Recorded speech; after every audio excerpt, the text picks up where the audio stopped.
okay. I'm still having a lot of anxiety issues. I'm still afraid. I'm still fighting intrusive thoughts that um that everything is fucked, that it's never going to get better, that the only option is death, that is the only way to save people who haven't even spoken to me in years. And I'm aware that those are crazy thoughts, but they're not coming out of nowhere. You have to understand that I have undertaken now a year of these threats being given to me, not from myself. I've got thousands of emails, even more comments, plus my abusive aunt, and all of the movies that Adonis Paul has made about me, and all of the interviews, and it means nothing to you guys because it's not your life that's being denied. It's not your pain that's being laughed at. It's not your mind that's being messed with. To you, it's just a game. You think my life is like an alternate reality thing, and you're just taking part in it. My life is just as much my life as your life is yours.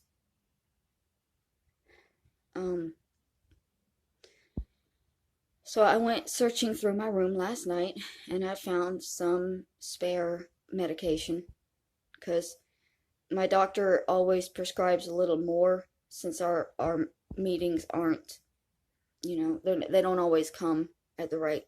And I had missed and gotten out of my rotation before, so he started prescribing me a couple of extra pills, and setting my appointments so that I would definitely not overrun it. So I realized that I had a couple of pills left that I could take, before y'all start saying, well, yeah, you just needed drugs. I did. I needed Zoloft, and I needed my, I can't think of the name of it. My mood stabilizer. I take two different medications. At night, I take a mood stabilizer that really fogs me up. And in the morning, I take a Zoloft, and then I'm supposed to take another Zoloft in the afternoon. But currently, I'm only taking half doses because I'm trying to make the couple of pills that I have last until I can get this figured out, which I am trying to do. As you can see, I'm dolled up. Yes, this is dolled up for me. Shut up. I don't wear makeup. I might soon, if I ever get the money to invest in it. Think about that. You can totally mail me makeup and I might try it out. Anyways, I am going to the Social Security's office and see if I can get my Medi-Cal turned back on. And once I get my Medi-Cal back, I will be able to pick up my medications because my medication is already waiting at the pharmacy, because I tried to pick it up earlier this month and found out that I no longer was covered on the insurance. And I don't know exactly what I'm going to have to do. Probably I'm going to have to schedule an appointment with a new therapist, which I am extremely anxious to do because I do genuinely feel like my new therapist's life will be in danger. That's not a lie. And I'm not lying when I say that my therapist was threatened. And y'all are just, you're laughing and saying, no, you just didn't want us contacting your therapist.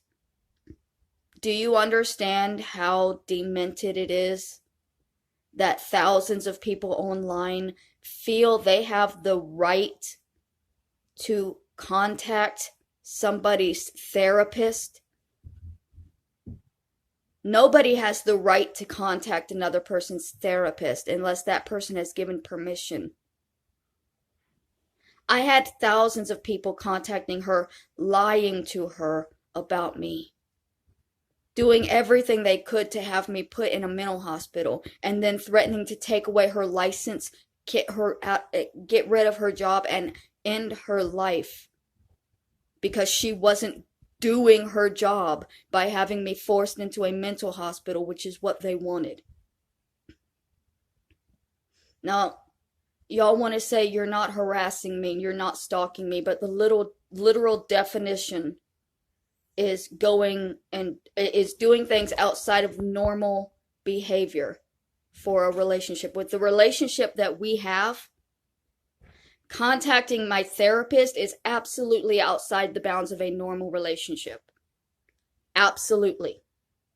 The only way that you would ever be able to contact my therapist without it being out of bounds is if you were my lover.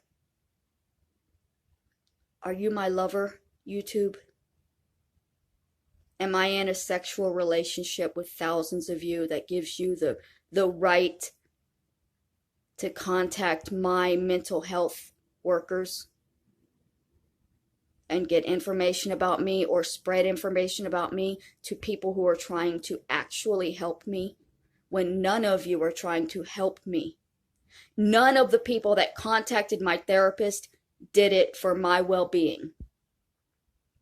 They did it to see how much power they could have. They did it to see if they could cause me to lose my therapist or to be put in a mental hospital. It was a power play by obsessive stalkers. And the fact that everybody thinks that it's a joke and that it's funny and that it won't happen again is ridiculous, because it absolutely will happen again. And this is my life that you are messing with. This is not, literally, this is my mental health care that you are taking away from me. Because you hate me, because of things that have been said about me that are not true. Adonis Paul and my aunt and Daywave and all of these people who have been making videos about me, and they insist that I'm stalking them, but you'll notice I'm not in any of their comments. They are in every single comment video that I make. Every single video. They are in my comments. Regardless of the fact that I have blocked them all 10 times over and begged and pleaded for them to leave me alone because I do not want to be involved. I've said, make your videos, do whatever you want, just don't contact me about it. You don't have to come to my comments telling me over and over and over again, hey, people are laughing at you, people are telling you to kill yourself, people hate you. You want to make videos saying that? Go ahead. You don't have to link me to them. You don't have to have people come and transcribe them for me. Because I don't want that. That is harassment and abuse. And you say, well, you can't abuse a grown woman. Yes, you can. What my aunt is doing is emotional abuse. It's an emotional neglect because she refuses to acknowledge anything that she knows is the truth when she knows that it would help so much. And going and using apple juice as synthetic urine on her own disabled nephew's grave just to emotionally hurt me. How can anybody look at that situation and not see emotional abuse? And a lot of people say, well, they're just strangers online. No, they're not. I have said this from day one. My family is doing this. My family is involved heavily, and when it is your family who is abusive, who you ran away from, I am 3,000 miles away from anybody related to me, and they are still able to abuse me and get away with it by telling everybody that they're not doing it, even though they're doing it openly where everybody can see it. And it honestly makes me feel like nobody's ever going to see it.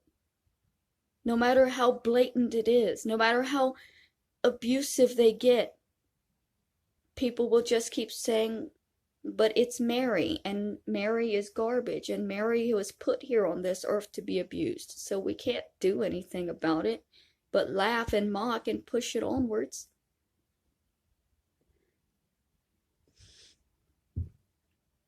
I gotta get my medication back, which probably means getting a new therapist, which is going to throw me into a whole lot of emotional turmoil that I shouldn't have to be in.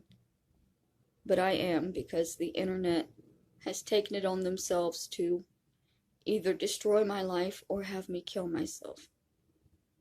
And they're not going to be happy until I'm either homeless again or dead. And you say that they don't say that, but if you go through my comments from about 4 or 5 months ago, they were saying that. And they'll say, well, that was months ago. It's the same people. It's the same people. Why does it matter if what I'm saying and what coming to me was said to me last year or 2 years ago or last week? If it's the same people saying it, then they're still thinking it. It's still there. It's still the same threat. It's the same people that were threatening to send men to my house to rape me. Just because they're not making that explicit threat anymore doesn't mean that it's not the same people that were threatening it. It doesn't, it's the same people. They're still a threat to me. And I have done absolutely nothing to threaten them back except make it known what they are doing to me. I have made 0 threats. I have simply attempted to bring awareness to a situation that shouldn't be so hard to see because it's so blatant and open in the public right now. And still, thousands of people deny what they see with their own eyes daily because it's funny to them. And some of them are profiting off of it, and others are profiting emotionally by finally being able to openly abuse their family scapegoat without anybody saying anything towards it. And then there's me, just trying to survive, trying to escape the abuse, trying to escape stalkers that I can't even run away from because I don't know what they look like. I don't know who they are. And you say, call the police. You know the police won't do anything. I have already contacted the police and reported once, and they were very resistant to take that report. The police can't do anything until I've been physically injured. And by the time that comes, it's going to be too late.